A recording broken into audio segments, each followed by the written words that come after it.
계속 집에서 예배 드리시니 큰 소리로 찬양하기 힘드시죠? 그래도 우리 다 같이 큰 소리로 찬양하도록 합시다.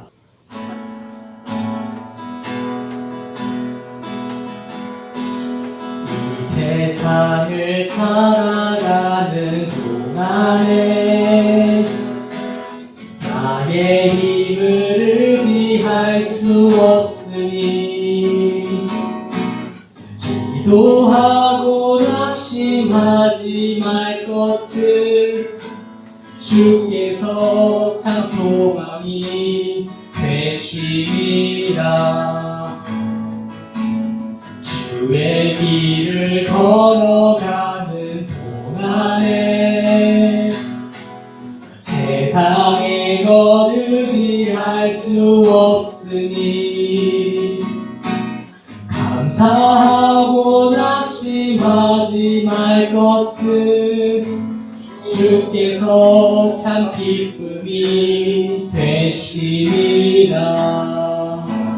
하나님의 꿈이 나의 비전이 되고 예수님의 성품이 나의 인격이 되고 성령님의 권능이 나의 능력이 되길 원하고 바라고 기도합니다. 청하겠습니다.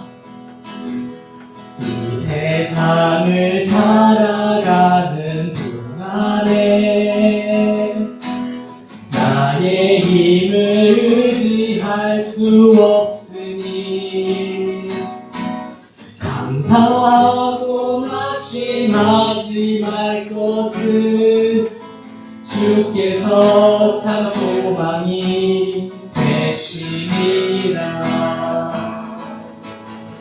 주의 길을 걸어가는 동안에 세상의 것 의지할 수 없으니 감사하고 낙심하지 말 것을 주께서 참 기쁨이 되시리라. 하나님의 꿈이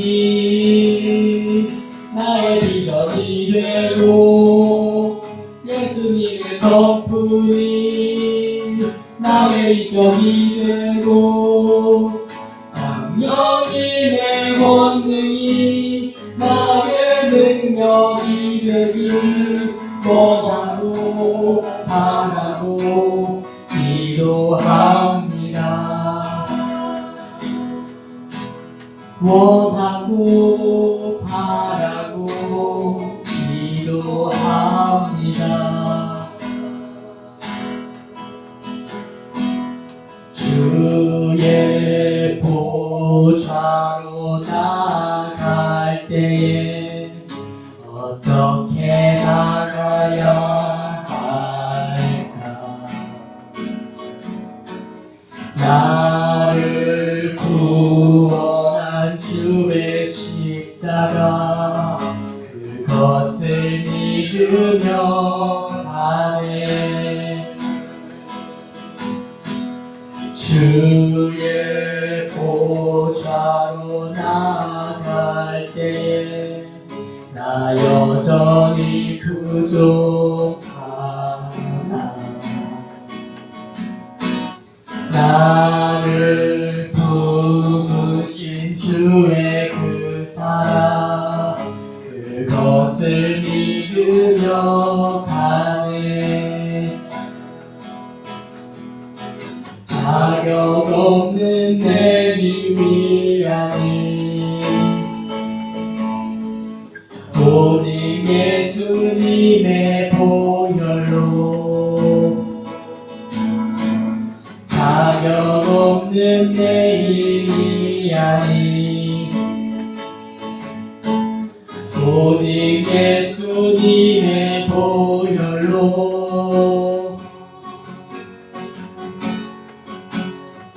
십자가의 보혈 완전하신 사랑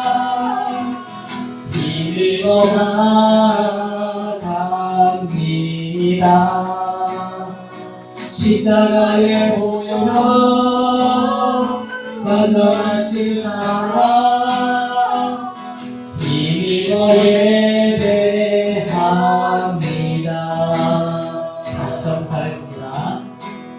주의 보좌로 나갈 때에 어떻게 나가야 할까? 나를 구원한 주의 십자가 그것을 믿으며 가네. 주의 보좌로 나갈 때에 나 여전히 부족하다. 나를 품으신 주의 그 사랑 그것을 믿으며 가네. 자격 없는 내 힘이 아닌 오직 예수님의 보혈로 자격 없는 내 힘이 아닌 오직 예수님의 보혈로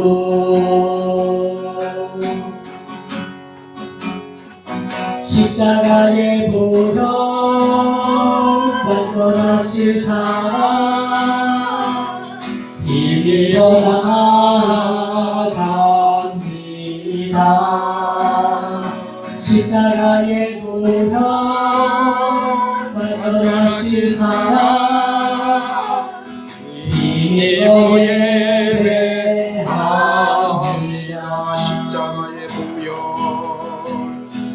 십자가의 보혈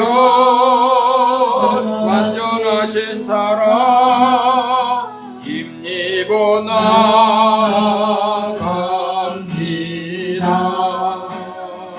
십자가의 보혈 완전하신 사랑 힘입어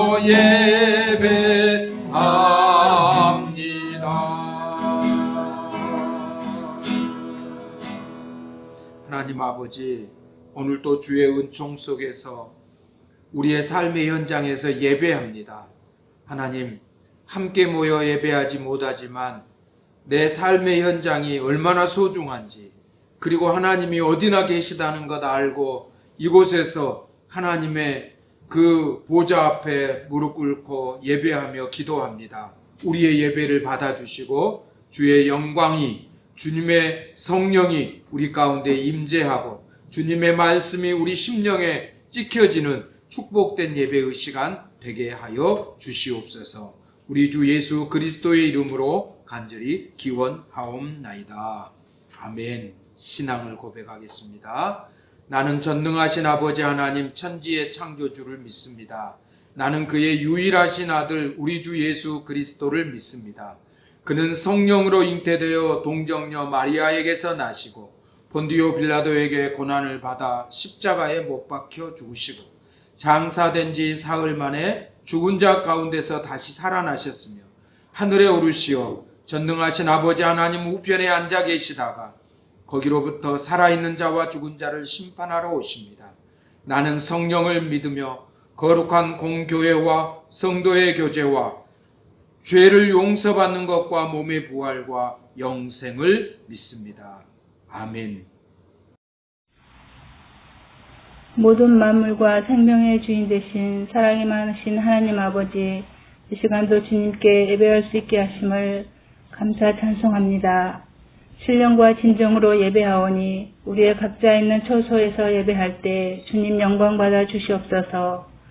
성령님, 이 시간 우리의 닫혀있는 마음문을 열어주시고 주님만 바라보게 하시고 십자가의 고난으로 생명의 부활로 우리를 죄악에서 구원해 주심을 감사하며 우리의 삶이 주님께 기쁨이 되게 도와주시옵소서. 한 주간 삶을 돌아볼 때 주님 앞에 부끄러움이 너무 많습니다. 이 시간 내려놓사오니 연약하고 부족함을 용서하여 주시고 주님의 놀라운 계획을 알고 깨닫게 하여 주셔서 담대함으로 순종하며 따라가는 우리의 삶이 되게 인도하여 주시옵소서. 주님, 우리의 처해 있는 환경과 모든 상황을 잘 아시는 주님, 온 세계는 코로나19로 인하여 혼란과 두려움 가운데 있습니다. 우리를 불쌍히 여겨주시어 속히 치료 백신이 개발될 수 있도록 도와주시옵소서. 이로 인해 수고하는 유정자들과 의료진, 봉사자 각각 수고하는 모두의 건강을 지켜주시고 지치지 않도록 새 힘을 공급하여 주시며 질병으로 고통받는 환우들에게도 속히 회복될 수 있도록 도와주시옵소서. 이 시간에 말씀을 전하실 목사님의 영역을 강건하게 하시고 성령 충만케 하셔서 말씀을 전할 때 그 말씀을 통해 주신 교훈과 방향을 잘 알고 깨달아 이 땅에 우리가 살아갈 동안에 정말 속사람이 변화되고 날마다 승리하는 삶을 주께 영광 돌리며 살게 하여 주시옵소서.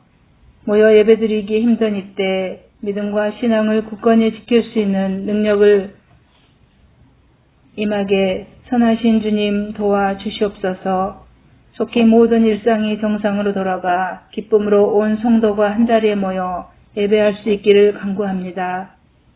흩어져 있는 성도님들 어디에 있든지 볼 것 같은 눈과 주의 날개 아래 보호하여 주셔서 성전에 모여 예배하는 그날까지 함께하여 주시고 특별히 이 시간 아직까지 주님을 믿지 못하고 죄악 가운데 질병 가운데 죽어가는 영혼들을 불쌍히 여겨주셔서 속히 그들을 구원하여 주옵소서.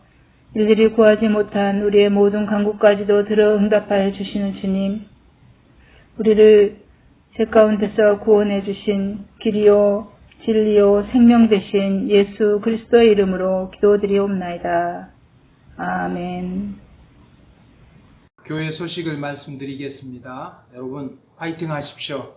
활력을 가지십시오. 스스로에게 좀 자신을 사랑하셨으면 참 좋겠습니다. 근데 제가 못하고 있어요. 운동도 못하고 있고요. 정말 늘어지고 있고요. 그래서 저는 요즘 새로운 책을 보고 있습니다. 책을 보면서 즐겁기도 하고 또 아내와 게임도 하고 재밌게 잘 지내고 있습니다. 근데 운동하는 건 참 이렇게 힘든지 모르겠습니다. 여러분 같이 운동도 하시고 신앙인이 왜 잘 사는지를 한번 보여주셨으면 참 좋겠어요. 바람입니다. 여러분 사랑합니다. 보고 싶습니다. 진심으로. 감사합니다. 우리 다 같이 봉헌 기원 나눔 하겠습니다. 천지 만물에게 모든 복을 내리시는 하나님 아버지시여, 우리를 죄에서 구하시려고 십자가를 지신 주 예수시여, 하나님 나라 건설을 위해 일꾼을 부르시는 성령이시여, 우리 모두가 하늘의 복과 땅의 풍성한 복을 받게 하소서. 아멘. 나의 모습, 나의 소유, 주님 앞에 모두 드립니다. 모든 아픔, 모든 기쁨, 내 모든 눈물 받아 주소서. 나의 생명을 드리니 주 영광 위하여 사용하옵소서. 내가 사는 날 동안에 주를 찬양하며 기쁨의 제물 되리. 나를 받아 주소서.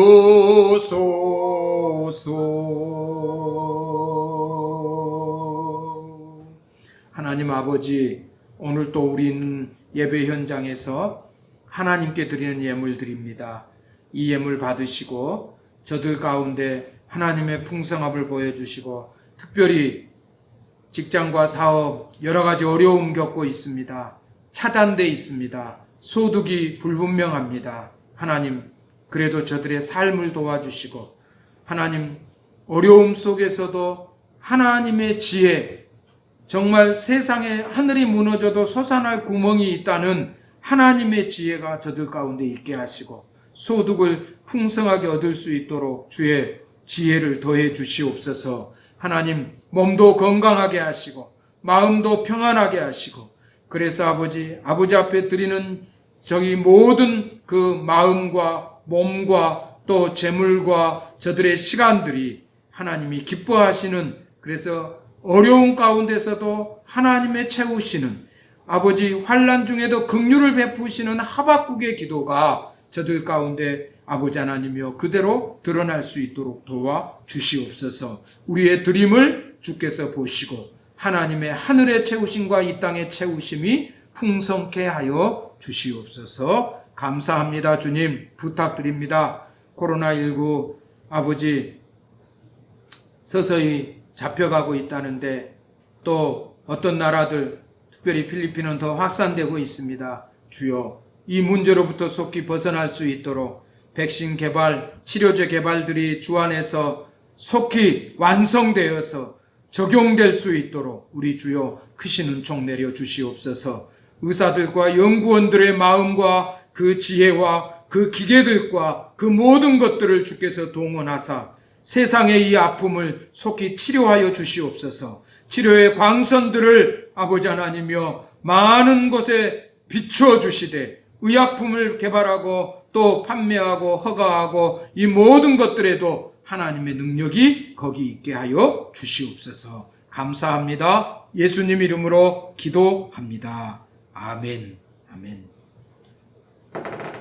네. 오늘 성경 말씀은 마가복음입니다. 우리 권진숙 집사님께서 성경 말씀을 봉독해 주시겠습니다. 안식일이 지남에 막달라 마리아와 야고보의 어머니 마리아와 또 살로메가 가서 예수께 바르기 위하여 향품을 사다 두었다가 안식 후 첫날 매우 일찍이 해 돋을 때에 그 무덤으로 가며 서로 말하되 누가 우리를 위하여 무덤 문에서 돌을 굴려주리요 하더니 눈을 들어본즉 벌써 돌이 굴러져 있는데 그 돌이 심히 크더라. 무덤에 들어가서 흰옷을 입은 한 청년이 우편에 앉은 것을 보고 놀라매 청년이 이르되 놀라지 말라. 너희가 십자가에 못 박히신 나사렛 예수를 찾는구나. 그가 살아나셨고 여기 계시지 아니하니라. 보라, 그를 두었던 곳이니라. 가서 그의 제자들과 베드로에게 이르기를 예수께서 너희보다 먼저 갈릴리로 가시나니 전에 너희에게 말씀하신 대로 너희가 거기서 배우리라 하라 하는지라. 여자들이 몹시 놀라 떨며 나와 무덤에서 도망하고 무서워하여 아무에게 아무 말도 하지 못하더라. 예수께서 안식 후 첫날 이른 아침에 살아나신 후 전에 7 귀신을 쫓아내어 주신 막달라 마리아에게 먼저 보이시니 마리아가 가서 예수와 함께하던 사람들이 슬퍼하며 울고 있는 중에 이 일을 알리매 그들은 예수께서 살아나셨다는 것과 마리아에게 보이셨다는 것을 듣고도 믿지 아니하니라. 그 후에 그들 중 2 사람이 걸어서 시골로 갈 때에 예수께서 다른 모양으로 그들에게 나타나시니 2 사람이 가서 남은 제자들에게 알리었으되 역시 믿지 아니하니라. 그 후에 11 제자가 음식 먹을 때에 예수께서 그들에게 나타나사 그들의 믿음 없는 것과 마음이 완악한 것을 꾸짖으시니 이는 자기가 살아난 것을 본 자들의 말을 믿지 아니함일러라. 또 이르시되 너희는 온 천하에 다니며 만민에게 복음을 전파하라. 믿고 세례를 받는 사람은 구원을 얻을 것이요 믿지 않는 사람은 정죄를 받으리라. 믿는 자들에게는 이런 표적이 따르리니 곧 그들이 내 이름으로 귀신을 쫓아내며 새 방언을 말하며 뱀을 집어 올리며 무슨 독을 마실지라도 해를 받지 아니하며 병든 사람에게 손을 얹은즉 나으리라 하시더라. 예수님의 부활절을 지나고 지금 두 번째 주일입니다. 여러분 가정에서 이렇게 예배 드리시는데 많이 즐겁기도 하고 편안하기도 하시고 또 행복함도 있으시죠. 네. 뭐 목사만 성도들을 교회에 오라고 이렇게 하는 건 아닌 것 같고요. 저도 한편에서는 편한 부분들이 있습니다. 그런데 이상하게 영성은 좀 촉촉하고 풍성하고 이래지지는 않은 것 같아요. 여러분 예배하는 모습이 어떤 모습인지 상상이 되기도 하고요. 어떤 분은 정중하게 앉아서 예배하지만 어떤 분은 그냥 반팔, 반바지 그리고 차도 마셔가면서 이렇게 예배하고 있지 않을까 생각해 봅니다. 그럴 수밖에 없다고 또 생각하고요. 저도 제 설교를 제가 듣고 있는 제 모습을 보니까 참 많이 힘들더라고요. 여러분 그동안 제 설교 들으시느라고 많이 힘드셨겠구나 이런 생각도 해보았습니다. 그래도 최선을 다해서 좀 재밌게 해드리고 싶은 생각도 들어서요. 오늘 이제 부활주일이니까 부활주일 지나왔으니까 기독교는 뭔가 고난주간 그 사순절에는 뭔가 즐거운 일을 하면 좀 안 될 것 같은 그런 느낌이 있지 않습니까? 이제는 그것에서 좀 해방된 느낌이어서 오늘 이렇게 좀 편안하게 칠판을 뒤에 두고 오늘 그 부활에 대한 부활이 우리를 위해서 부활하셨는데 이 부활이 우리에게 어떤 능력이 되고 또 어떻게 증거하고 있는지에 대해서 말씀을 드리려고 합니다. 여러분 고사성어 연목구어 나무에서 물고기를 찾는다는 말이 있죠. 그런가 하면 또 각주구검 아주 어리석은 사람이죠. 배 지나가다가 검을 빠뜨렸는데 거기를 표시해갖고 나중에 와서 찾겠다. 그 표시된 배가 꼭 그곳에 있으면 좋겠는데 우리 혹시 그러지 않을까요? 예수님 부활도 마찬가지였던 것 같아요. 예수님을 사랑하고 아끼고 또 생명 바쳐서 지키려고 했고 따르려고 했던 그 가족, 특히 어머니, 또 이모 글로바, 그리고 다른 마리아, 예수님의 무덤을 향해서 향품을 가지고 그 시체에 향을 바르기 위해서 이제 예수님 무덤을 찾아가고 있는 장면이 나왔습니다. 그런데 가서 보니까 깜짝 놀란 거예요. 왜요? 예수님 그 무덤을 여성들이었기 때문에 그 자기 키에 가까이 해당되는 그 바위를 굴러내야 되거든요. 그런데 이미 그 무덤이 열려 있는 거예요. 그리고 들어가 보니까 예수님이 안 계신 거예요. 큰일 났죠. 너무 놀랬죠. 그래서 모두들 큰일 났다. 이거 예수님의 시체가 없어졌다. 어떻게 하지? 그런데 막달라 마리아가 거기 그래도 어떻게 할 수 없어서 거기 기다리고 있는데 예수님께서 보여주셨습니다. 내가 죽지 않고 살아났다. 저는 이 여인들이 살아있는 예수님을, 그러니까 산자 가운데서 예수님을 찾아야 되는데 죽은 자 가운데서 예수님을 찾아요. 예수님의 시체를 찾으러 갔다는 것이 잘못됐다는 겁니다. 예수님은 살아나시겠다고 분명히 말씀하셨거든요. 부활하셨단 말이에요. 그런데 부활하신 그 예수님, 살아있는 사람들 중에서 예수님을 찾아다녀야 되는데 죽은 자 가운데서 예수님을 찾았다는 겁니다. 우리는 종종 엉뚱한 곳에서 우리 목표물을 찾을 때가 있죠. 참 저는 그 5.18 지금은 그분이 돌아가셨다고 그래요. 그 망월동 묘지를 약 10몇 년 동안 쏙 찾아와서 우리 아들 찾으러 왔다고. 우리 아들 찾으러 왔다고. 죽어있는 아들의 묘가 있는데 우리 아들은 거기 살아있다고. 하루도 빠지지 않고 그 슬픈 어머니의 그 노래를 불렀던 그 어머니가 생각납니다. 죽은 자 가운데서 산자를 찾았어요. 그런데 오늘 이 세 여인은 산자 가운데서 죽은 자를 찾았다는 거예요. 우리들도 자칫 잘못하면 예수님이 살아계시는데 십자가에 죽으셨다는 이 얘기가 너무 강조되다 보니까 예수님은 죽으셨어 이제 우리하고는 상관없으셔 이렇게 생각하지 않을까 싶습니다.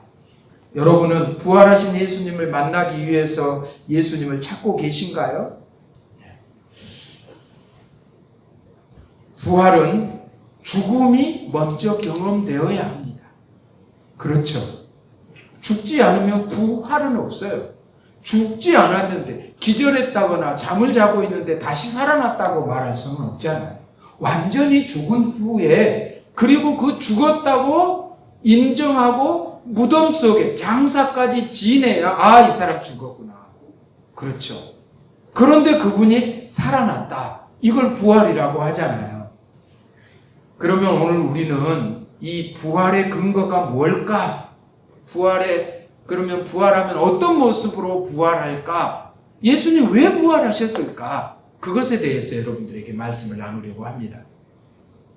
요한복음 12장 24절에 한 알의 밀알이 죽지 아니하면 한 알 그대로 있고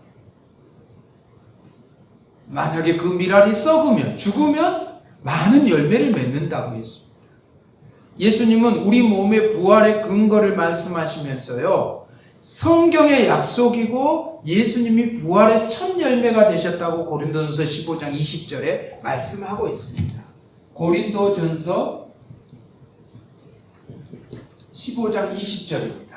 거기 어떤 말씀이 있죠? 이제 그리스도께서 죽은 자 가운데서 다시 살아나사 잠자는 자들의 첫 열매가 되셨도다. 이렇게 말하고 있습니다. 그럼 우리가 부활한다면 어떤 모습으로 부활할까요? 누가복음 24장에 보면 예수님과 제자들 간의 대화가 나옵니다.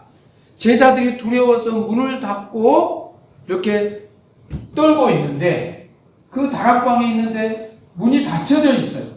그런데 갑자기 예수님께서 딱 중앙에 서신 거예요. 그래서 깜짝 놀랐어요. 그리고 나서 뭐라고 써 있냐면 모두 다 영으로 생각했다. 생각까지 써야겠죠? 영으로 생각했다는 거예요. 영으로. 그래서 예수님이 나는 영이 아니고 너희들 이리 와봐. 내 몸을 한번 만져보지 않을래? 우리 몸을 만져보라고 증거를 대주세요. 어떻게 해요? 예. 자, 손으로 만져보라. 글씨가 엉망이죠? 자, 만져보라고 했는데 또 어떻게 쉽게 만지겠어요? 만진 사람 있었을지 모르겠어요. 진짜네? 그래도 못 믿으니까 뭐라고 하냐면 여기 생선 한 토막이 없니? 그래서 구운 생선 한 토막을 주랬더니 생선을 잡수셨다. 예수님이 몸 그 자체로 살아나셨다. 그리고 나를 만져보아라. 내가 십자가에 달려서 죽은 그 십자가에 못 박힌 흔적, 그리고 창을 받은 흔적 다 만져보아라. 나중에 그 다음 이후에 24장 그 몇 절이냐면은요, 그 43절 이후에 도마가 거기 없었어요. 나중에 도마에게 우리가 예수님 보았다? 얘기하니까 도마가 뭐라고 얘기하냐면은요, 나는 그 손을 만져보고 그 창자국을 만져보기 전에는 믿지 않겠다. 그래서 예수님이 다시 오셔가지고 도마에게 너는 나를 만져보아라. 너는 나를 본고로 믿느냐? 보지 않고 믿는 자는 더욱 복되도다. 이 귀한 말씀을 해주신 적이 있어요. 예수님이 살아나셨음을 예언도 했지만 내가 장로들과 서기관들과 제사장들에게 고난을 받고 십자가에 못 박혀 죽은 후에 장사되고 나서 3일 만에 살아나야 할 것을 비로소 제자들에게 가르치시느니라.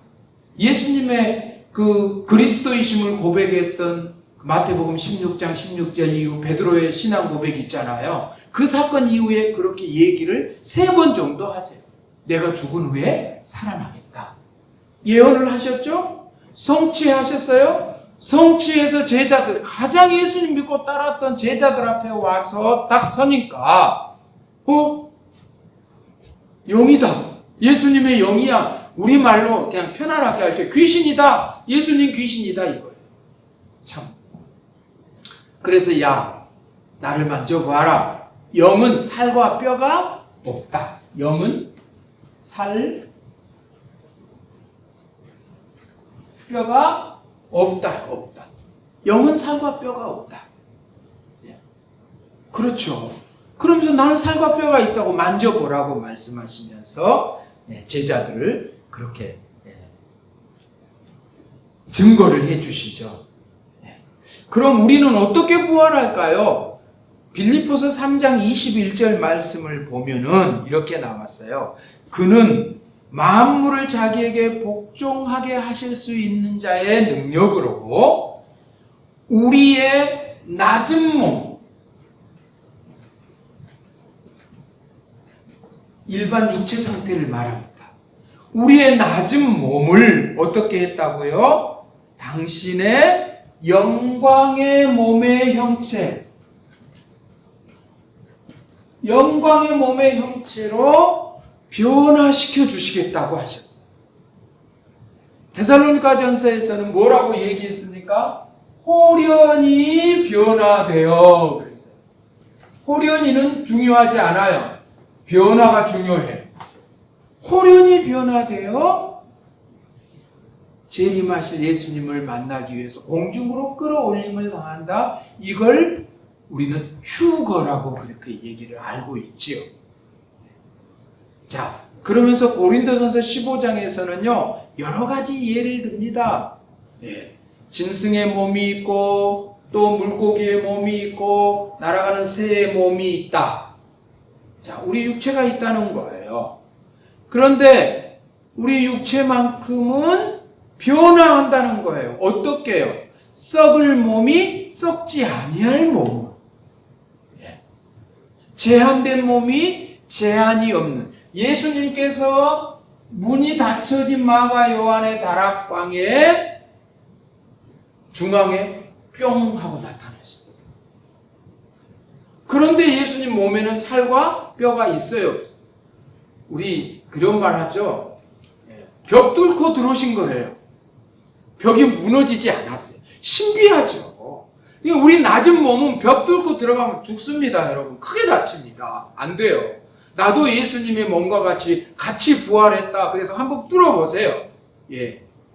병원에 신방 가지 않게 해주세요. 근데 예수님, 낮은 몸에 그게 예수님의 영광의 몸의 형체로 우리를 바꿔주시겠다고 성경은 분명하게 얘기하고 있습니다. 그리고 부활에 대해서도요, 2가지 부활을 얘기하세요. 크게는 첫째 부활, 둘째 부활을 얘기하는데요.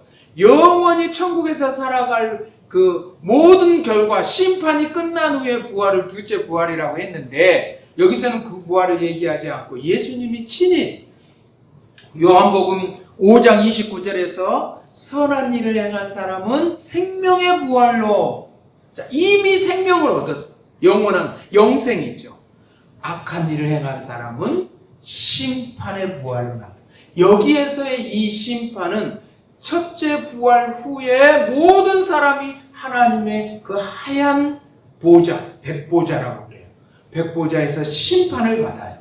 여기에서는 상급의 심판과 형벌의 심판이 나와요. 형벌의 심판은 천국과 지옥의 심판이고요. 상급의 심판은 우리의 행한 대로 갚아주시는 하나님. 자, 천국에서 그러면 심판, 행한 대로 농공행상이 이루어지면 누구는 많이 주고 누구는 적게 준다. 그런 불평이고 차별이 생길까요? 아닙니다. 여러분. 내가 천국에 간 것만도 감사합니다. 저 사람은 내가 잘합니다. 나보다 2개 더 가져야 할 뿐이고, 저분은 나보다 더 풍성하게 살아야 할 뿐입니다. 저분의 심령은 정말 가난했습니다. 주님으로 가득 찼던 분이기 때문에 그분은 그렇게 대우받아도 상받아도 맞습니다. 내가 인정하고 살아가요. 천국은 차별이 없어요. 예수님은, 하나님은 정확하게 공의로 심판하신 분이기 때문에 절대 천국에서는 차별도 고통도 눈물도 아픔도 없습니다. 심판의 부활로 나타나지 않는 여러분 되시기를 바라고, 우리 모두는 생명의 부활이 여러분의 부활이 되시길 주의 이름으로 축복합니다. 왜 부활하셨습니까? 로마서 4장 25절을 한번 찾아보시겠어요? 예수님의 죽음과 부활은 우리 때문에 일어난 사건이에요. 우리 때문에. 자, 로마서 4장 25절, 예수는 우리가 범죄한 것 때문에 내어줌이 되고 또한 우리를 의롭다 하시기 위해서, 우리를이에요. 우리를이 주제예요. 우리가 범죄한 것 때문에 십자가에 죽으셨고 우리를 의롭다 하시기 위해서. 참 이 법적 용어가 어려워요. 우리 일상 세상의 법적 용어도 어렵지 않습니까? 너는 의로운 사람이다, 그 얘기가 아니고요. 너는 구원받은 사람이다. 너는 예수님을 믿어서 내 나라에 올 자격이 충분한 사람이다. 너도 죄인이었지만, 너도 죄를 지었지만 그 죄의 값을 예수님이 십자가에서 다 사면하셨음을 믿었기 때문에 너는 이제 내 나라 천국에서 영생할 수 있다라고 하나님이 법정에서 심판해 주실 때 말씀해 주신, 확정해 주신 말씀, 의롭다. 자, 여러분 따라해 보십시오. 나는 의로운 사람이다. 나는 의로운 사람이다는 좀 어렵죠. 자, 정확하게 말씀드릴게요. 나는 의롭다고 인정받은 사람이다. 그것입니다. 의롭다고 인정받은 사람.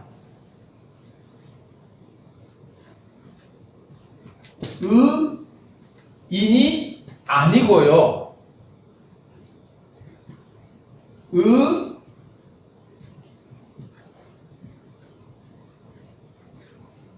의인이라고 인정해 주셨다. 의롭다고 인정해 주셨다. 바로 그 얘기입니다. 예수님께서 우리를 위해서 그러셨다고 합니다. 그리고 고린도서 15장 19절에는 이런 말씀이 있지요. 예수님이 부활하지 않으셨다면 우리는 가장 불쌍한 사람이다.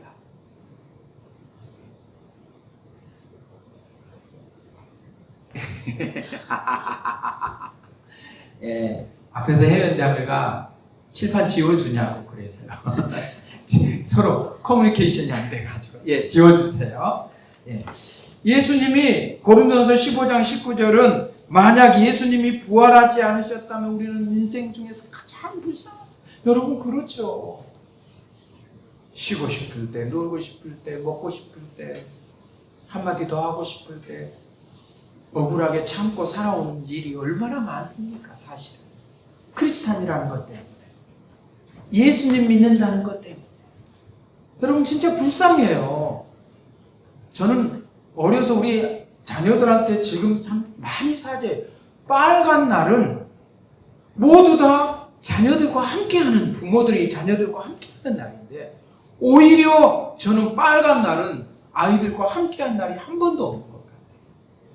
또 다른 공휴일에는 무슨 강의 다닌다고, 빨간 날에는 오히려 집에서 아이들은 그냥 엄마하고만 살았던 그런 적이 참 많았습니다. 안타깝죠. 만일 그리스도 안에서 우리가 바라는 것이 다만 이 세상뿐이면, 이 세상의 삶뿐이라면 모든 사람 가운데 우리가 더욱 불쌍한 자니라. 예, 그렇게 말하고 있어요. 또 예수님의 부활은요, 모든 생명의 주인이 누구인가를 정확하게 확인시켜준, 증거해준 사건이지요. 부활을 믿고 받아들이는 자가 받는 보상들도 성경은 계속 얘기하고 있습니다. 너무 좋아요. 예. 자, 먼저 마가복음 오늘 본문 말씀 보면 새 방언을 말합니다. 새 방언. 새 방언이 뭡니까? 여러분 갑자기 뭐 알아들을 수 없는 얘기를 한다는 뜻이 아니에요. 좀 그럴 수도 있어요. 늘 뭐 말끝마다 비판하던 사람이 갑자기 격려하고 칭찬하는 언어를 사용한다거나, 늘 안 돼, 못해, 죽여, 이런 말 했던 사람이 할 수 있습니다. 가능합니다. 우리 한번 살려봅시다. 긍정 언어로 언어가 바뀌었어요. 쌀쌀한 사람이 따뜻한 언어를 쓰기 시작해요. 냉소주의는 뭘 보고 냉소주의? 말을 해야 알잖아요. 그 사람 말만 하면 그냥 찬물이 쫙 쳐. 그런 사람이 부활의 능력을 믿음으로 성령이 그 가운데 들어오시면서부터 온건주의자가 비꼬는 말이 칭찬의 말로 바뀌어요. 야, 너무 좋지 않아요? 새 방언을 말해요. 부활을 믿게 되면 언어가 달라진다는 거예요. 언어가 달라진 것은 마음이 변화됐기 때문이에요. 마음이 변화되었다는 것은 왜 그렇습니까? 성령께서 역사하신다는 거지요. 성령이 마음에 충만하게 임하시면 새로운 생각을 하고, 새로운 생각이 계속되니까 새로운 언어를 사용한다는 거죠. 여러분, 말은 혀에서 시작하지 않습니다. 말의 시작은요, 혀가 아니에요. 마음이에요. 마음이 어떤 마음이냐? 예. 또 그래서 이걸 생각이라고 할까요? 그리고 두뇌를 통해서, 그리고 혀로 오는 거죠. 순서가 그렇잖아요. 그러니까 마음에 성령께서 오셨어요. 성령께서 오셨는데 사람 죽이자고 하고 비판하고 안 된다고 하고 못한다고 그러겠습니까? 성령이 오시니까 우리 무엇이 바뀌어요? 생각, 마음이 바뀌죠. 그래서 뭐가 어떻게 드러나요? 혀로 말이 드러나는 거예요. 여러분, 성령의 역사, 곧 부활의 믿음의 역사가 여러분의 마음에 먼저 일어나기를 축복합니다. 두 번째는요, 보니까 독을 마셔도 해를 받지 않는데요. 여러분, 절대 독을 마시면 안 됩니다. 여기서 무슨 독을 얘기했을까? 실제로는 사도 바울이 독뱀에 물렸는데 죽지 않은 경우가 있었습니다. 하나님이 쓰시려고 하면 독을 마셔도 해를 받지 않아요. 저희 외삼촌은요, 옛날 정능 골짜기가 아주 발달하지 않았을 때 너무 힘들어서 수면제를 몇십 알을 먹고 그냥 세상을 하신 거죠. 일어나 천국에 가봤어요. 새들이 우지. 근데 몸이 으스스하더라고요. 왜 천국이 이렇게 춥냐. 점점 뿌옇던 것이 확실해지는데, 잠만 실컷 주무시고 일어나신 거예요. 아무 문제가 없어요. 어떤 분들은요, 그 뒤로 30년을 목회 하셨는데요, 독을 마셔도 해를 받지 않는 경우가 실제로 있기도 해요. 그러나 여기에서는 만약에 일상의 독을 마셔서 안 죽는다 이런 뜻에서만 해석하시면 안 돼요. 그런 사건도 있습니다, 실제로. 그런데 제가 이렇게 한번 우리 가운데 독이 무엇일까를 연구해 보았는데요. 특히 우리 사회를 힘들게 하는 3가지 독이 있어요. 첫 번째가 사상의 독이에요. 좌교. 아주 극좌죠. 세상으로 완전히 그냥 공산주의처럼 만들어버리려는, 사회주의처럼 만들어버리는 사람들. 그래서 부자들을 싫어, 비판하고, 자기보다 잘난 사람을 못 견뎌요, 이 사람들. 문제예요. 그런데 또 그 우연, 무조건 저 사람들은 우리나라에서는 이 사상의 전달이요 연결이 잘못되어 있어요. 사회주의, 공산주의는 정치적 사상이에요. 그래서 함께 먹고 함께 생산하고 함께 잘 살자. 성경의 사도행전 역사를 근거로 막스란 사람이 시작한 거예요.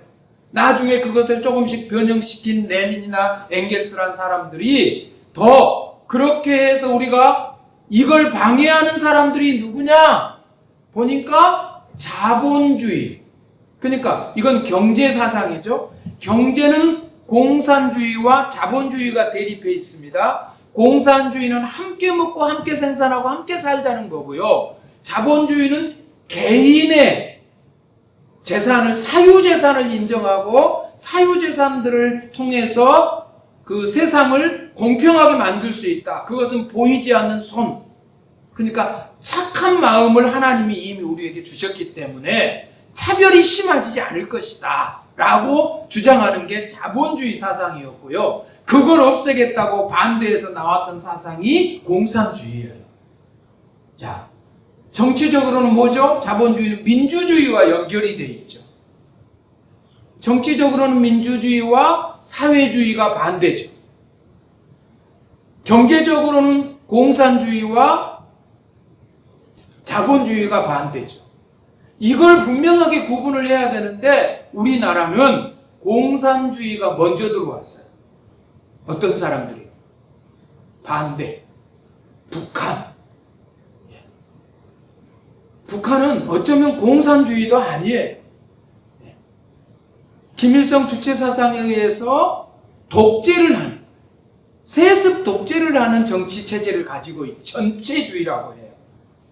그런데 우리나라에서는 무조건 공산주의, 함께 먹고 함께 잘 삽시다, 복지를 좀 잘해줍시다 이런 주장하면 종북, 북한을 따라간다고 그렇게 해가지고 우리나라에서는 이 사상과 이념이 혼재되어 있어요.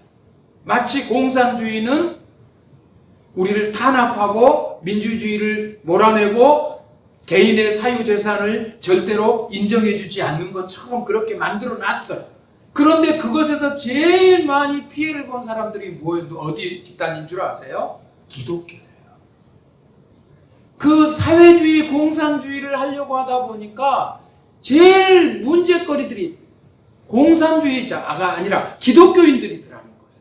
기독교는 사유재산 인정하고 하나님의 축복을 통해서 민주주의가 서로 사랑을 나누고 이런 걸 주장하지 않습니까? 그래서 북한에서 또 소련에서 기독교인들이 이 사회주의, 공산주의가 성행하는 곳에서 밀려나기 시작했고 우리나라는 황해도 서북지방 이쪽에 있는 기독교인들이 공산주의에 의해서 우리나라로 내려오죠. 사실은 그래갖고 일어난 사건들이 많습니다. 우리나라는 보수 기독교가요, 실제로는 당시에 공산주의자들에게 너무 많은 피해를, 핍박을 보았어요. 그래서 공산주의가 싫어요. 우리나라 옛날 책들 어렸을 때 공산주의가 싫단 말을 얼마나 많이 해요. 근데요, 여러분 대학에 가서 사회과학 서적들 읽어보면은요, 복지나 인권이나 함께 잘 살 수 있겠다는 평화, 뭐 이런 그 평화주의나 이런 것들이 사실은 혼재되어 있습니다. 제가 무슨 사상을 여기서 얘기하는 게 아니고 실제로 이 사상의 독이 무섭다는 거예요. 우리나라는 공산주의 독이 너무 무서워요. 지금 많이 개화됐어요. 일제시대 개화도 개화지만 북한의 공산주의가 우리나라의 무슨 자본주의, 민주주의하고 반대다 뭐 이런 얘기보다는 진보적인 생각을 가진 사람들이 공산 사회주의라는 것들이 어떤 거라는 것들을 많이 이해하게 됐고요. 그리고 또 자본주의의 폐해가 뭐라는 것도 많이 이해해요. 무조건 우리는 민주주의, 자본주의야. 무조건 좋아. 그렇지도 않잖아요. 또 좌경은, 좌경이라고 그랬어요. 한쪽으로 밀려있는 사람들은. 김일성 주체사상을 우리나라에서 북한처럼 우리나라 다스려달라고 한 사람들 사실은 없습니다. 물론 그 중에 몇은 있을 수도 있겠지요. 우리 언제든지요. 선한 사람들 사이에는 악한 사람도 있고요. 아무리 악한 무리들 중에서도 선한 마음을 가진 자들이 있어요.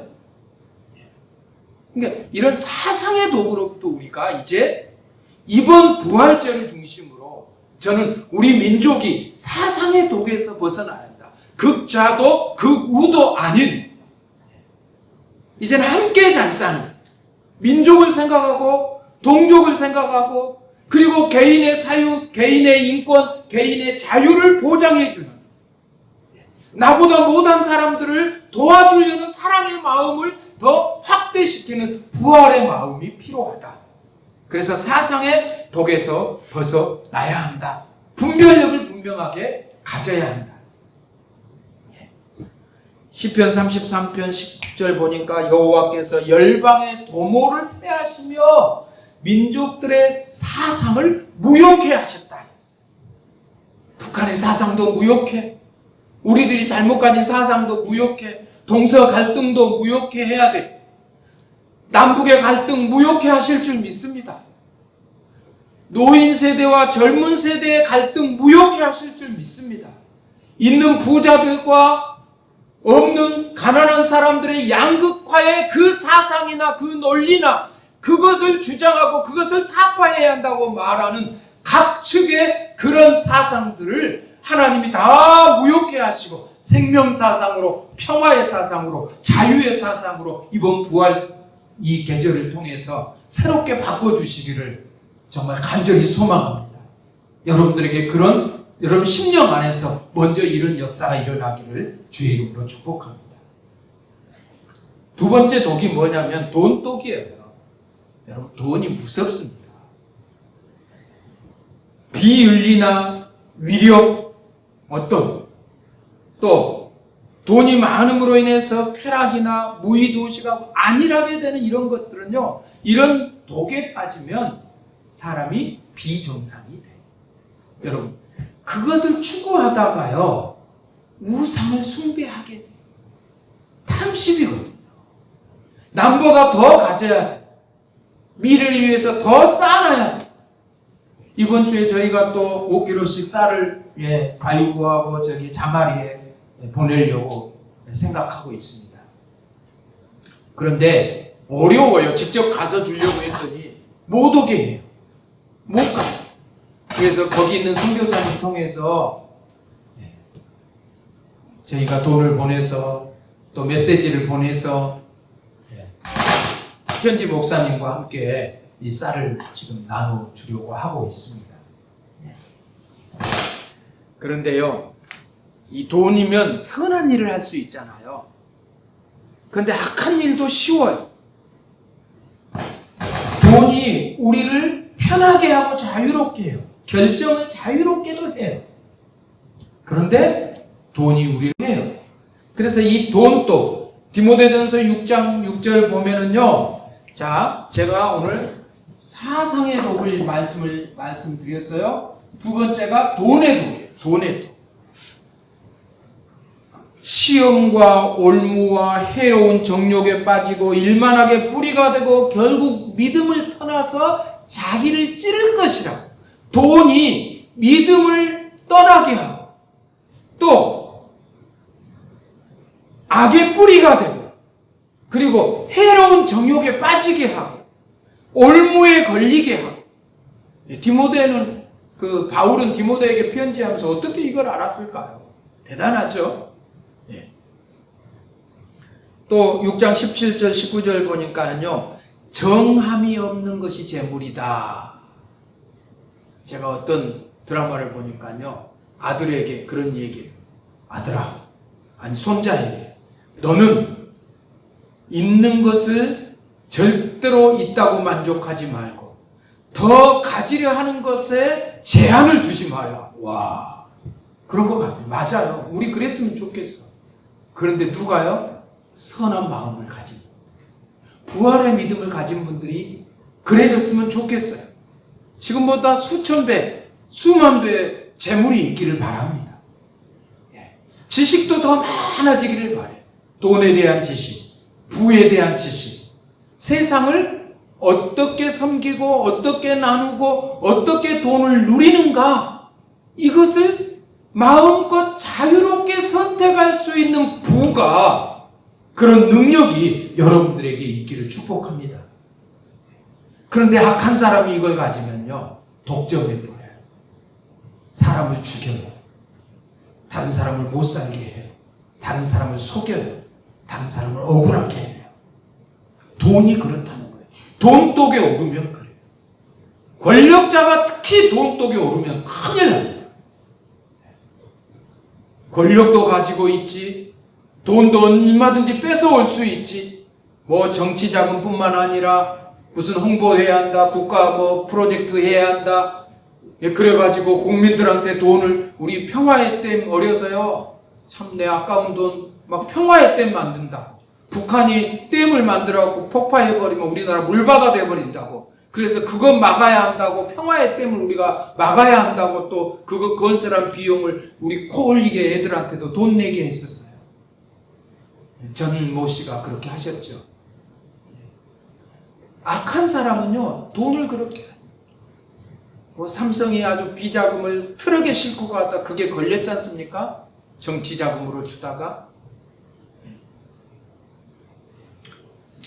자, 제가 참 조심해야 할 내용 중에 하나인데, 세 번째가 말의 독이에요. 말의 독인데, 이 말의 독은 자기를 비판하고 판단하고 정죄하는 것들을 견디지를 못해요. 그런데 그런 말로 사람들을 또 자기는 그렇게 해요. 그래서 내가 말의 독도 마시지 말아야 되겠지만, 말의 독도 퍼치지 말아야 돼. 무슨 말을 해도 내가 귀로 듣고 한쪽 귀로 흘러버릴 수 있는. 사람들은 좋은 해석을 잘합니다. 귀가 두 개인 것은 한쪽 귀로 듣고 한쪽 귀로 흘러버리라. 귀가 두 개인 것은 좋은 얘기를 들었는데 못 들으면 다시 들어라. 뭐 이렇게 귀를 가지고 얘기하지 않습니까? 여러분, 감언이설에 속지 마십시오. 어떤 말을 들어도 상처받지 마십시오. 그것은 그 사람의 성품이에요. 어떤 사람은 성격에 아무 문제 없습니다. 근데 팔랑귀라고 그러죠. 누가 무슨 말하면 그거 좋다고 그리 따라가고, 이거 투자하라면 거기다 돈 투자했다 실패하고, 사기를 잘 당해 팔랑귀들이. 아시죠? 집단. 예. 누구요? 목사님, 교장 선생님, 사기 잘 당하는, 사기꾼 잡으러 다니는 경찰, 세 집단이 이 팔랑귀가 제일 많다지 않습니까? 참 신비해요. 시편 112편 저는 참 좋아하는 말씀인데요. 여호와를 경외하는 자, 정직한 자, 은혜를 베푸는 자는 흉한 소식에도 두려워 아니하며 여호와를 의뢰하여 그 마음을 굳게 정한 자다. 예. 여호와만 두려워하는 것. 세상 사람들 흉한 소식이 얼마나 많습니까? 이번 코로나로 인해서 우리 얼마나 흉한 소식들 많이 들었어요. 제가 어제 그제 마닐라 그 카톡방에다 어떤 분이 보내주신 동영상 하나를 제가 잘하는 분한테 보내드린다고 보내드린 게 마닐라 카톡방에 올려가고 참 죄송했어요. 아, 정말 실수를 했어요. 여러분 혹시 오해하지 마십시오. 제가 어디에서 받아온 거예요. 저도. 그래서 이런 것도 있네요 라고 그분하고 실컷 대화해놓고 동영상 보낸 줄 알았더니 안 왔대요. 나중에 보니까 아내가 저더러 당신은 이런 것도 확인 안 하고 이런 데다 올렸냐고. 저는 제 본명을 쓰거든요. 혹시 이 방송 들으시거나 아시는 분 계시면 이해해 주시고 용서해 주시기 바랍니다. 시편 31편 20절 보면요, 주께서 저희를 주의 은밀한 곳에 숨기사 사람의 꾀에서 벗어나게 하시고, 사람의 꾀에서 벗어나시는 은총 받으시길 바랍니다. 그리고 비밀이 장막에 감춰주신대. 그리고 정말 너무 멋있는 말, 구설의 다툼에서 면케하시리라. 말싸움, 수다떨, 그것에 우리가 말거리가 되지 않는다. 저는 하나님 앞에 간절히 기도합니다. 여러분도 하나님께서 여러분의 삶에 어떤 것들도 주의 은밀한 장막에 감춰주시고, 그리고요, 사람의 꾀에서 벗어나게 하시고 구설의 다툼에서 면하게 해주시는 은혜. 이게 말의 독을 받지 않는 은총입니다. 예. 무슨 독을 마실지라도 해를 당하지 아니하며, 예. 그리고 또 병을 고쳐주고 고침을 받는다고 얘기하고 있습니다. 부활을 믿는 사람들에게 이런 역사가 있다니까요. 육체의 질병을 고쳐주려고 애써야 됩니다, 우리는. 예. 기도해야 돼요. 하나님이 성경에 이미 내게 이 애굽에서 내렸던 질병은 너희에게 내리지 아니하시리라. 너의 질병을 고쳐주리라. 나는 치료하는 하나님. 여호와 라파, 너희를 치료하는 자라. 우리 주님 우리를 치료하시는 분이라고 하셨어요. 베드로전서는 예수님께서 십자가에 달리심으로 우리의 모든 질병을 치료했다라고 말씀하고 있어요. 우리의 저주도 치료, 우리 영혼의 병, 정신의 병, 생활과 습관의 병, 이런 질병들은 우리가 사랑이 있으면 해결해 줄 수 있습니다. 우리도 해결해야 돼요. 우리 육체가 어떻게, 우리가 의사도 아니고 또 의사라고 해도 실제로는 스스로 그 질병을 어떻게 해서 고쳐줍니까? 의사 선생님 들으시면 서운할지 모르지만 의사가 고쳐준 게 아니에요. 의사는 뭘 해줍니까? 우리가 질병거리들을 그 의학을 통해서, 의학적 지식을 통해서, 의학적 기술을 통해서 더 이상 질병의 문제가 생기지 않도록 그것들을 제거해 주는 거죠. 그러고 나면요, 치료는요, 우리 몸 안에 치료제가 발산됩니다. 예. 그리고 밖에 있는 어떤 의학들의 한의학이나 양의학에서 말하는 어떤 약품들이 우리를 도와주고 있는 거죠. 그걸 먹으니까 그 면역체가, 그 항생체가 더 강해져서 그 병균들을 능히 물리칠 수 있도록 우리 안에 치료 시스템을 잘 돌아가게 해주는 분들이 의사 선생님들, 한의사 선생님들이죠. 질병을 고칩니다. 우리 육체 질병, 부활의 능력으로 치유되기를 축원합니다. 네 번째, 청지기 의식을 가져요. 자기 소유가 아닌 위탁받은 자란 생각. 여러분이 가진 뭐 있습니까? 돈이 있습니까? 예, 돈이요. 또요, 재능이요. 예, 또요, 지식이요. 또요, 무슨 많은 능력들이요. 다 이런 것들이요, 여러분 것이 아니라 하나님께서 여러분에게 맡겨주신 거예요. 5달란트 받은 사람은 5개의 능력을 발휘해야 돼요. 2달란트 받은 사람은 2달란트의 능력을 발휘해야 돼요. 그럼 달란트는요, 나에게 주신 능력이지만 누구를 위해 사용해야 돼요? 너를 위해 사용해야 달란트인 거예요. 달란트는 너의 능력을 주었으니까 너 그거 가지고 네 재산 쌓아라, 네 권력 높여라, 네 명예를, 인기를 폭발적으로 늘려나가라. 그게 달란트 아니에요. 달란트 목적은요, 너를 위해 주신 거예요. 나에게 주신 그 달란트는 나만의 것이 아니라 너를 위해 쓸 때 비로소 그 달란트가 그 사람들에게 남아도는 거고요. 그 남은 것들도 나도 누리는 거예요. 이게 달란트인 거예요. 달란트를 나를 위해 준 것으로 생각하고 나만 위해서 쓰면 썩어버리는 거예요. 못 쓰는 거예요. 부활의 능력을 소유하면 다음에 능력들이 생기는 걸 볼 수 있습니다. 담대해집니다. 어떻게 담대해집니까? 지도자들, 종교 지도자들의 권세에 도전했습니다. 너희가 죽인 예수님을 하나님이 살려내셨다. 할렐루야. 와, 담대하게 말합니다. 잘못된 신앙이 잘못됐다고 세례 요한처럼 말합니다. 그리고 로마의 기독교 박해 이유가 저 사람들은 우리 성찬식 때문에 사람을 잡아먹고 사람의 피를 먹는 사람들이라고 오해해가지고 기독교를 박해한 사건도 있었거든요. 여러 가지 박해 이유들 중에요. 오해에 대해서 담대해져. 그리고 또 내어놓습니다. 뭘 내어놓습니까? 우리의 죄를 내어놓습니다. 우리가 어찌할꼬? 베드로의 설교를 들은 3,000명, 5,000명의 군중들이 우리가 어찌할꼬? 너희가 회개하고 죄 사함을 받으라. 그리하면 너에게 기쁨을 줄 것이다. 예, 내놓습니다. 나는 이런 죄인입니다. 자기 재산도 내놓았습니다. 재능도 내놓았습니다. 헌신의 마음을 내놓았습니다. 해결됩니다. 사도행전 4장 32절 35절 말씀을 읽어보면요, 모든 사람들이 자기 재산을 내놓아서 그 중에 핍절한 사람이 없더라. 경제 문제가 해결됩니다. 부활의 능력, 부활의 예수 그리스도를 믿는 사람에게 성령이 역사하시기 시작하면 내게 있는 것들을 내놓아서 핍절한 사람들을 도와서, 이것이 초기 원시 공산주의예요.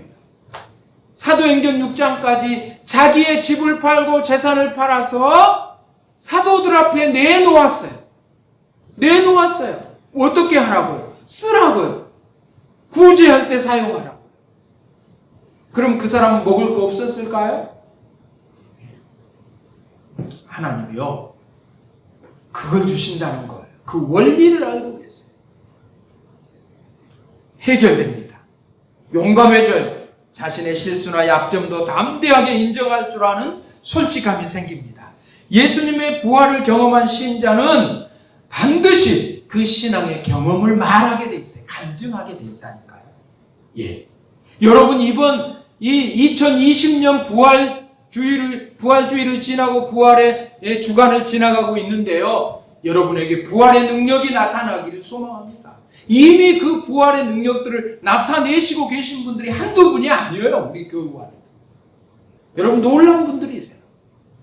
성령이 여러분 가운데 역사하시는데, 성령이 충만할수록 분별력이 분명합니다. 성령이 충만할수록 내가 있는 거 다 내놔버리지 않아요. 오해하지 마세요. 분별력이 분명해요. 어떻게 가르쳐야 되고, 어떻게 지도해야 되고, 어떻게 섬겨야 되고.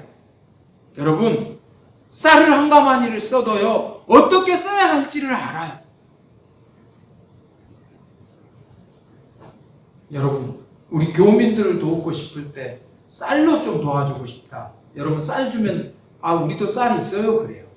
그런데 떡국을 만들어가지고 떡국을 썰어서 교민들에게 여러분들 떡국을 좀 드리겠습니다. 안 가져간 사람이 없어요. 보세요.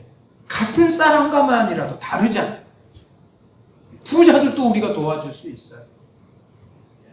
좋은 것들을 많이 사서 당신들 건강하게 좋은 정치해 주십시오. 좋은 기업을 잘 운영해 주십시오. 우리가 여기 만든 꿀을, 여기 우리가 만든 영양식을 당신들에게 드립니다. 할 수 있잖아요. 왜 우리는 가난한 사람들에게 쌀 주고 뭐 갖다 줘야 그게 착한 사람이고 성령이 역사하시면 그렇게 할 줄로 생각하죠? 안 그렇습니다. 우리 삶을 분명하게 인정해 주신 분이 우리 하나님이세요. 오해하지 마세요. 무엇보다 예수님을 말하되 나와 관련된 예수, 생명의 주인 예수를 설명합니다. 당신의 어떤 곳에 부활하신 예수님께서 오시면 좋겠습니까? 당신의 삶 속에 무너진 곳, 깨진 곳, 부서진 곳이 어디입니까? 당신이 좌절할 수밖에 없었고, 무기력할 수밖에 없었고, 앞으로 달려나가지 못하는 어떤 부정적인 그물에 걸려서 더 앞으로 나가지 못한 것이, 그 곳이 어디고 무엇입니까? 당신이 두려워하는 그곳의 문을 열어놓으십시오. 우리 주님이 그곳에 오셔서 당신에게 부활하신 능력, 새 능력을 선물하실 것입니다. 당신에게 평안을 주십니다. 예수님은요, 부활하시고도 계속 사역을 멈추지 않으셨어요. 그 마가 요한의 다락방에 들어오셔가지고 내니 평안할지어다. 먼저 평안을 선포해 주셨잖아요. 기쁨을 주십니다. 예수신 줄 알고 크게 기뻐하더라. 또 죄사함의 권세를 주셨습니다. 누구든지 가서 너는 죄를 사해줘라. 여러분, 천국은 용서하는 자의 것입니다. 천국은 용서하신 분의 것입니다. 실망당한 그 부분을 사랑으로 위로해 주십니다. 예수님 제자들, 예수님 돌아가시고 나니까는요, 고향으로 돌아가서 고기잡이 하잖아요. 거기 가가지고, 야, 나와라, 물고기 잡아봐라. 예수님, 좀 너희들 와서 조반을 먹어라. 뭐라고 비난, 평가, 판단하지 아니하시고요, 와서 조반을 먹으라는 거예요. 먹여주신. 실망하고 있을 텐데, 힘들 텐데, 너희들 먹고 시작해라. 부활의 확신을, 믿음의 확신을 주셨지 않습니까? 만져보고 나를 믿으라고. 그리고 보람있는 생을 살도록 다시 사명감을 회복시켜 주셨습니다. 여러분의 문제가 무엇입니까? 사랑이 식어졌습니까? 부활의 예수를 그곳에 모셔드리십시오. 이해가 메말랐습니까? 용서하기 힘듭니까? 십자가상에서 예수님의 첫 번째 기도를 생각해 보십시오. 저들이 몰라서 그러니 저들의 죄를 사해 주시라. 그 마음 가지면 용서할 수 있습니다. 열심히 식어졌습니까? 관심이 없어졌습니까? 사랑이 식어서 그렇습니다. 거기에 예수님의 부활의 능력이 나타나기를 주의 이름으로 축복합니다. 분노가 살아납니까? 혈기가 살아납니까? 좌절이 생깁니까? 안 되는 거, 못하는 거, 잘못된 비교, 의식만 작용합니까? 거기 예수님이 오셔야 합니다. 여러분, 장래가 불안하고 두려운 마음이 생깁니까? 예수님의 부활과 성도님들이 부활하신다는 거, 여러분을 위해 예수님이 부활하셨다는 걸 믿고 나아가시기 바랍니다. 이 부활의 주간에 기도합시다. 이 부활의 주간에 여러분 인생에서 흔하지 않는 기도를 합시다. 하나님께서 깜짝 놀라 응답하실 그 기도를 합시다. 우리도 주님과 함께 부활합시다. 새 생명의 아름답고 멋진 본을 예수님께서 우리에게 보여주셨지 않습니까? 우리도 내 생활 깊숙한 곳에 예수님의 부활의 자리를 마련합시다. 예수님의 부활은 여러분을 위한 부활입니다. 그래서 부활하신 후에도 주님은 당신의 사역을 쉬지 않으셨습니다. 요한복음 20장 19절로 29절, 주님의 부활 후에 사역을 정확하게 말해줍니다. 너희도 부활할 것이라는 소망을 주셨고요, 너희들의 심란한 마음속에, 그 제자들이 두려운 마음속에 평안을 주셨습니다. 그리고 확신을 주셨습니다. 성령으로 충만하라고 얘기하셨습니다. 그러니까 여러분도 부활하셔야 합니다. 만약에 당신의 양심이 부활한다면, 만약에 당신의 소망과 심령이 다시 활력을 가지게 된다면, 만약에 당신의 정의와 자비가 부활한다면 우리 교회가 진량에서 부흥할 것입니다. 부활하십시오. 부활의 힘을 입으십시오. 다시 한번 말씀드립니다. 예수님은 바로 당신을 위해 부활하셨습니다. 부활하신 예수님 오늘도 우리를 위해 일하고 계십니다.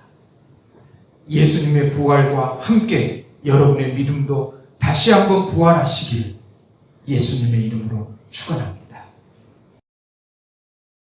우리 다 같이 찬송가 408장 나 어느 곳에 있든지 늘 편하다, 우리 함께 찬양하겠습니다.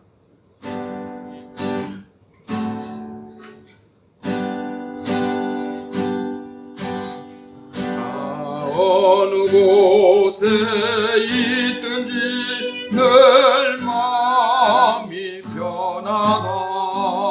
주 예수 주신 평안함 늘 충만하도다. 나의 마음속이 늘 평안해. 나의 마음속이 늘 평안해. 악한 죄 파도가 많으나 마음이 늘 평안해. 내 마음에 솟는 영생수 한없이 흐르니 목마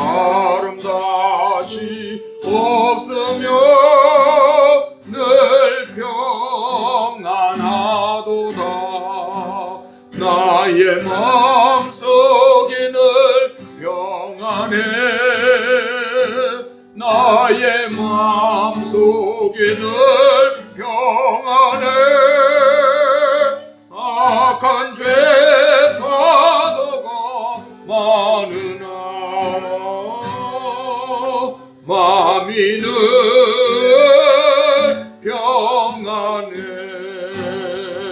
참되신 주의 사랑을 경험치 못하네 그 사랑 내 맘 여시고 소망을 주셨네 나의 마음속에 늘 평안해 나의 마음속에 늘 평안해 악한 죄 파도가 많으나 마음이 늘 평안해 주 예수 온갖 고난을 왜 몸소 당했나 주 함께 고난 받으며 멸류관 없겠네 나의 마음속이 늘 평안해 나의 마음속이 늘 평안해 악한 죄 파도가 많으나 마음이 늘 평안해 나의 마음속에 늘 평안해 나의 마음속에 늘 평안해 악한 죄 파도가 많으나 마음이 늘